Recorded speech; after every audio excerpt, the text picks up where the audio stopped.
Hello everyone, आज मैं Korean drama link explain करूंगी। एक मिस्टीरियस रोमांटिक ड्रामा है जिसमें मेल और female lead same emotional state share करते हैं। मेल और फीमेल लीड है योंग जिंग वोंग एंड मूंग गा योंग।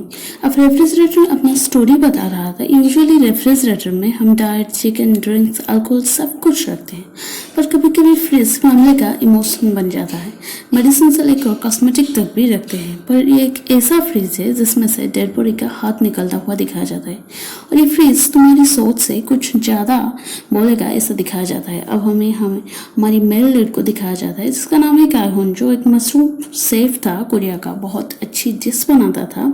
सभी शेफ के अंदर वो हेड था और प्लेटिंग करते टाइम अपना जी जान लगा देता था, पर कभी कभी खुद के अंदर क्या होता था वो उसे खुद भी मालूम नहीं होता था। सब कुछ कलरफुल ब्लड जैसे फिल हो रही थी। अपनी आप से आंसू निकल रहा था आंखों से, और सब उसे साइकाट्रिस्ट के पास जाने के लिए तो बोलते थे, पर वो नहीं जाना चाहता। गायन का एक छोटी बहन थी, दिखाया जाता है बचपन से एक सेम चीज फील कर रहा था। जब वो प्रॉब्लम में पड़ती थी तो गायन वहां पहुंच जाता था और वो चीज को 18 साल बीत चुका था। अब स्ट्रीट में चलते चलते फिर से धड़कन तेज हो जाता है उसका। तब दूसरी तरफ से डाहोन भागती हुई आ रही थी, दिखाया जाता है, और दोनों आमने सामने भी हो जाते हैं। कुछ मोमेंट के लिए रुक भी जाते हैं, तब डाहोन उसे क्रॉस करके निकल जाती है और जैसे कुछ कनेक्शन था दोनों के बीच, ऐसे वेव जैसे दिखाया जाता है। अब डाहोन घर के सामने बहुत सारी अनपेड नोटिस लगा हुआ था।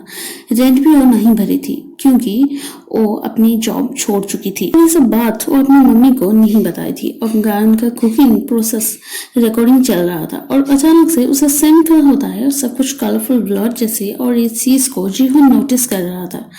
अब वहां से वो कुछ नहीं बोल के चला जाता है। अब डाहोन फूड सर्विंग का जॉब करती थी होटल में, पर ज़्यादा इफोर्ट नहीं डाल रही थी, ऐसा बोल रहे थे सब, जिस वजह से उसे बहुत सुनना पड़ता है।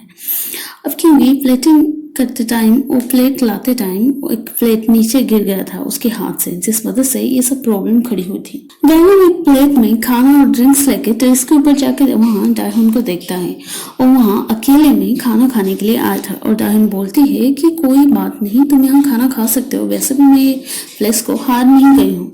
अब दोनों की नज़र ऐसे ही मिल जाता है और गायन सोचता था कि मुझे ऐसा क्यों फील हो रहा है कि धड़कन तेज हो रही है, और वो खाना खाने ही जा रहा था। तब डायहोन उसे घूर रही थी थोड़ा बहुत, तो गायन उसे खाना खाने के लिए बोलता है। तो खाना खाने के बाद ये बोलती है कि बहुत टेस्टी था ये खाना, मैं खाना हमेशा सर्व तो करती हूँ, पर मुझे कभी मालूम नहीं था कि अच्छा खाना खाने से मूड भी ठीक हो जाता है। और ऐसे छोटे मोटे कन्वर्सेशन दोनों के बीच चलता है। अब डायहोन उसे पूछता है कि तुम बचपन में कहाँ रह रहे थे और तुम्हारी उम्र क्या है। ये बताना तो सही नहीं है, पर मैं तुम्हें ऐसे पूछ लिया, बुरा मत मानना। पर डायहोन ये सब सुनने के बाद उसे क्रेजी पर्सन सोच के वहां से चली जाती है। अब अंदर जाके देखती है कि एक स्कार्फ और कुछ खाने का सामान रखा हुआ था। वो सोचती है कि ये सब गायन का ही काम होगा। वो चीज उसे लौटाने के लिए लेके जाती है और आगे से ऐसी हरकत मत करना ऐसे बोल के वहां से निकल जाती है और वो सब डस्टबिन में वो फेंक के चला जाता है। वो सोचता है मैं तो ये सब चीज नहीं किए थे ना। अब वो स्कार्फ को और कोई उठा रहा था, दिखाया जाता है।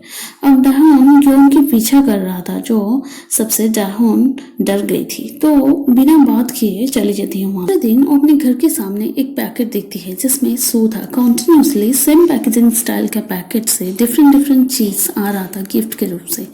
अब डाहोन सोचती है कि ये सब गायन का ही काम होगा। उसके बारे में थोड़ा बहुत सर्च करती है सोशल मीडिया में, तो बेस्ट सेफ के साथ साथ और एक नाम भी ज्वाइन था, जो कि एक हंसने और रोने वाला एक क्रेजी पर्सन है, ऐसा नाम था। और उसे पढ़ने के बाद डायहोन सब सामान लेके फेंक देती है डस्टबिन के पास। अब जो गिफ्ट में मिला था वो सब फेंक देती है। और गायहोन अपनी छोटी बहन की फोटो की एज मॉडिफिकेशन करने चाहता था क्योंकि उसे ढूंढना चाहता था। अब जीहू जियोंगडोंग में एक रेस्टोरेंट खोलने के लिए यहाँ एडवाइस करती है। अब सिटी का नाम सुनते ही बचपन का मेमोरी याद आ जाता है, जहाँ कार ड्राइवर बोल रहा था यहाँ जो आता है वो जिंदा वापस नहीं जाता है। अब पुलिस स्टेशन का सीन दिखाया जाता है जहाँ एक एम्प्लॉय न्यू ज्वाइन किया था और उसे ट्रेनिंग के लिए मिंजो लेके जा रही थी।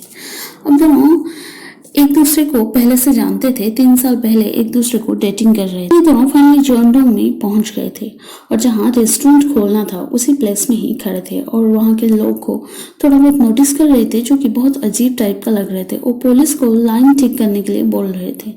और नहीं होगा तो जिंदा नहीं छोड़ेंगे, ऐसे बोल रहे थे। अब डहन की मम्मी को अब पता चल गई थी कि वो झूठ बोली थी और जब छोड़ चुकी थी, और साथ साथ इतने सारा रेंट भी भरना है वो भी पता चल जाता है। और वो प्लेस दिखा के डाल्टन को सोचता है कि अपनी बहन के साथ वही समय बिताती थी।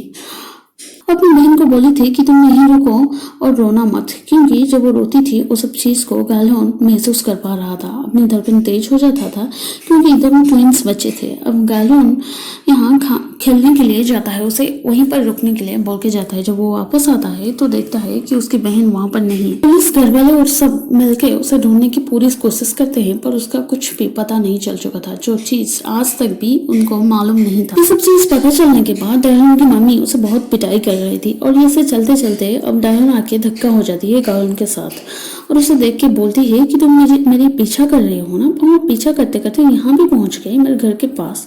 सच में तुम बहुत क्रेजी पर्सन हो और आगे से मेरी नजर तुम्हारे ऊपर ही रहेगी। और ये सब बाकी लोग भी यहाँ सुन के उसे घूर रहे थे, पर ये बोल रहा था मुझे ये सब बारे में कुछ भी पता नहीं है, पर वो सुनने के लिए तैयार ही नहीं थी। अब दोनों फाइनली रेस्टोरेंट रूम में पहुंच के वहाँ की कंडीशन ऑब्जर्व कर रहे थे, और डायलन को मालूम हो जाती है कि ग्योन ही उसे पसंद कर रहा था, और जो गिफ्ट उसे मिली थी वो सब ग्योन ही उसे भेजा था। पर डायलन नहीं चाहता थी ये सब चीज, मतलब उसके साथ रिलेशनशिप में रहने के लिए वो नहीं चाहती थी। वो पूछता है कि तुम मुझे देख के मुस्कुराती थी क्यों सब। तो बोलती है कि मेरी एज अ सर्वर, मतलब एज अ फूड सर्वर मेरी चीज है, मतलब मेरी काम है कि स्माइल करते हुए फूड सर्व करना, पर तुम इस चीज को गलत समझ चुकी थी। डायलन को सब चीज के कुछ भी फर्क नहीं पड़ रहा था, उसके साथ जबरदस्ती कर रहा था कि तुम मुझे पसंद करो और प्यार करो। और डायलन भाग जाती है वहां से जैसे तैसे करके। अब आसपास के लोग डायलन को देख के कमेंट कर रहे थे, क्योंकि वो डायलन को बोली थी कि मुझे वो पीछा कर रहा था, और ये सब चीज डायलन अपनी खिड़की से नोटिस कर रही थी। सब चीज देखने के बाद मुझे बुरा फील हो रहा था, तो उसे जाके माफी मांगती है वो सब चीज के लिए। माफी एक्सेप्ट करने ही लायक नहीं थी, वो बोलता है। अब कोइंसिडेंटली डायलन नीचे गिर जाता है भागते भागते, और गायन उसे मदद करता है, उसके हाथ पकड़ के उसे चलने में हेल्प करता है। अब डायलन लाइब्रेरी जाती थी हमेशा पढ़ाई करने के लिए, और गायन उसे हमेशा पीछा करता था और पीछे से देख रहा था, और ये दोनों अपनी शॉप रेडी करने के लिए सारी पुरानी सामान बाहर शिफ्ट करने के लिए लोगों के साथ बात करते थे। अब लाइब्रेरी से रात में जब वो घर की तरफ बढ़ रहा था, तब गायन फिर से डायलन के साथ जबरदस्ती कर रहा था, मतलब जबरदस्ती करने की कोशिश ही कर रहा था। तब गायन यहाँ रेस्टोरेंट में मैप ड्रॉ कर रहा था और उसे सेम फील हो रही थी। अब डायलन भागते भागते यहाँ घर के अंदर आ जाती है, आवाज लगा रही थी उसकी मम्मी और दादी के ऊपर। वो दोनों टीवी की साउंड से वजह से कुछ सुना नहीं पा रही थी। जब उसे एक धक्का मारता है तो वो वहीं सेंसलेस होकर नीचे गिर जाता है, और ये सब फील कर रहा था वो। जब डायलन की सेंस आती है तो देखती है कि ग्योहन का डेथ हो चुका है और बहुत ब्लीडिंग हो चुका था।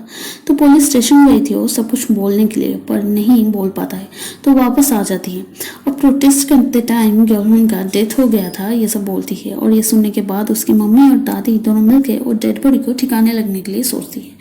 अब फ्रिज के अंदर ही जो डेड बॉडी को पैक करके डाल देती है और फ्रिज को बाहर रख देते हैं। काम खत्म करने के बाद जब ये दोनों वापस आ रहे थे शॉप से, तब देखते हैं फ्रिज, जो कि वो निकालने के लिए सुबह मतलब लोगों को बोले थे वहां से निकालने के लिए, पर वो सामने ही था। वो देखने के बाद वो फ्रिज को अंदर ले जाते हैं, और वो सब चीज बाहर से डायलन देख रही थी, मतलब अपनी शॉप से देख रही थी। क्या प्रॉब्लम क्रिएट होगा ये देखने के लिए नेक्स्ट एपिसोड देखना होगा, और चैनल को सब्सक्राइब कीजिए। Thank you.